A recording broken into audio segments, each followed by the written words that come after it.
Okay, let's just dive right into this. Welcome to today's explainer, where we're going to put information retrieval systems, search engines, digital archives, those massive databases we use every day, on trial. We're going to see if they're actually doing their jobs. Because think about it. It's one thing to build a system that can search through billions of lines of text, but it's an entirely different beast to mathematically prove that the system is actually giving us what we want. Let's set the stakes right out of the gate here. How do we actually measure if a search engine is, well, good? We have all experienced that unique frustration of typing a perfectly clear query into a search bar only to get handed pages of completely irrelevant nonsense back. So behind the scenes, how do the engineers building these massive systems mathematically prove they are satisfying a user's actual information need? So here's our game plan for today's explainer. First, we'll cover the basic rules of evaluation. Next, we'll look at unranked metrics. And finally, we'll level up to the highly nuanced world of ranked metrics. All right, moving right into Section 1, the rules of evaluation. This is our courtroom foundation. Before we can even start judging a system, we have to establish an absolute baseline testing environment. To evaluate any IR system, you absolutely must have these three components in place. First up, a document collection. Basically, you need a static, unchanging universe of data to actually search through. Second, a test suite of queries, meaning a set list of things we know users are looking for. And third, the absolutely crucial piece, a gold standard of relevance judgments. This gold standard is your ultimate benchmark.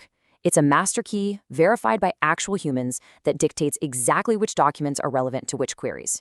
Without this standard, the machine has literally nothing to grade itself against. Now, as we get into the grading, we're basically looking at two main paths: flat sets versus ordered lists. Are we judging a system that just sort of dumps a pile of documents on our desk, or are we judging a system that carefully orders those documents from the absolute best to the worst? Because that distinction changes the math entirely. Let's start with that first path. Section 2, unranked evaluation metrics. This is the binary verdict, where the system just hands us a flat, unordered pile of documents. There's no page 1 or page 2 here. A document is either in the retrieved pile or it isn't. Our first unranked metric is precision. I like to think of precision using a fishing analogy. You cast your net into a lake and pull it up. Precision simply measures how much of your total catch is actual fish versus how much is just, old boots and seaweed. If you pull up 10 documents and 8 of them are exactly what the user wanted, boom, your precision is 80%. Mathematically, precision hinges completely on its denominator: true positives plus false positives. That's just a fancy way of saying everything the system retrieved. Precision cares exclusively about the quality of that specific pile of documents you pulled out, asking one simple question: of the things you gave me, how many were actually right? But, precision isn't the whole story. Which brings us to recall. Going back to our fishing analogy, recall asks a totally different question. It measures how many of the total fish in the entire lake you actually managed to catch. If there were 100 highly relevant documents hiding somewhere in your database, and your search engine only found 10 of them, well, your recall is a terrible 10%, even if those 10 documents you did find were perfectly accurate. Notice how recall shifts the math here. The denominator now includes false negatives. Those are the relevant documents the system totally failed to retrieve. So recall is all about completeness. It aggressively penalizes the system for the good stuff it left behind. So here's the catch. A system really can't just be good at one of these things. If you only care about 100% precision, a search engine could just return a single document it is absolutely sure about and ignore everything else. If you only want 100% recall, it could just return the entire database. Obviously, both of those extremes are useless to us. Enter the F measure or F1 score. This acts as the ultimate balancing act between precision and recall. The F measure specifically uses what's called a harmonic mean, rather than just a simple average. Why? Because it ensures that if either precision or recall drops too close to zero, the entire score plummets. It essentially forces the search engine to be both accurate and comprehensive, racking those two unranked concepts into one neat, unified grade. But let's pause and think about the real world for a second. When you use a modern search engine, you don't get an unordered pile of files, right? You get a carefully ranked list. What if the absolute best, most highly relevant result is perfectly retrieved by the system, giving it amazing precision and recall, but it's sitting at position number 500 on the list? It's effectively useless, because let's be real, absolutely nobody clicks over to page 50 of their search results. And that behavioral reality takes us right into Section 3, Ranked Evaluation Metrics, the graded verdict. Here, the order of the documents is everything. Position matters just as much as presence. The easiest way to handle this is a metric called precision at K. This is incredibly practical because it zeroes in exclusively on the immediate top results.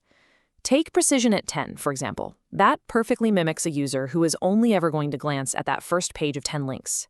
If 7 of those top 10 links are good, your precision at 10 is 70%. It literally does not care if the 11th result is a masterpiece or total garbage. But what if we want a more holistic view of the entire ranking algorithm? For that, we use MAP, or Mean Average Precision. MAP is fantastic because it tracks precision every single time the system hits a relevant document as it moves down the list. Then it averages that quality out across an entire test suite of dozens or hundreds of different queries. It gives engineers this amazing bird's-eye view of how well the system is ranking material globally. Now, what if the user is asking a super direct question and just needs one single perfect answer? Like, what is the capital of France? For that, we use MRR, or Mean Reciprocal Rank. MRR is strict. It ignores everything else and strictly grades how fast the engine gives you that very first correct answer. If the right answer is at rank 1, your score is 1. If it's rank 2, your score is a half. Rank 3, a third, and so on. It heavily rewards slapping that right answer right at the top. All right, up to this point, we've kind of treated relevance as a black and white thing. A document is either perfectly relevant or completely useless, a 1 or a 0. But let's add a layer of reality here. Some documents are just slightly helpful, while others are absolute gold mines of information. This introduces graded relevance, creating a scale, say 0 to 2. And this demands a metric that can recognize a highly relevant document, but also discount or penalize it if the system buries it too late in the ranking. Enter NDCG, or Normalized Discounted Cumulative Gain. This is the absolute heavy hitter of modern search engine evaluation. It is the ultimate graded metric. It penalizes search engines heavily for burying highly relevant documents deep in the list. Basically, if a document has a high grade, meaning it's super relevant, NDCG demands that it shows up at rank number 1. Okay, I know, this formula looks a bit intense, but actually, scratch the math anxiety for a second. The core takeaway is pretty straightforward. The top row calculates the discount, meaning the further down the list a good result is, the heavier the math punishes the score. Then, the bottom row creates the normalized version. It just compares the system's actual performance against the absolute perfect mathematically ideal ranking, known as IDCG. That spits out a final score between 0 and 1, showing us exactly how close our search engine is to perfection. So we've seen how perfectly math can grade a system. From the baseline fractions of precision and recall to the complex logarithmic discounting of NDCG, we can measure relevance down to the absolute decimal point. But it leaves us with one rather provocative thought to end on. We can map out clicks, we can measure the positions of gold standard documents, but can these rigid mathematical formulas ever truly capture the subjective, entirely unpredictable nature of human satisfaction?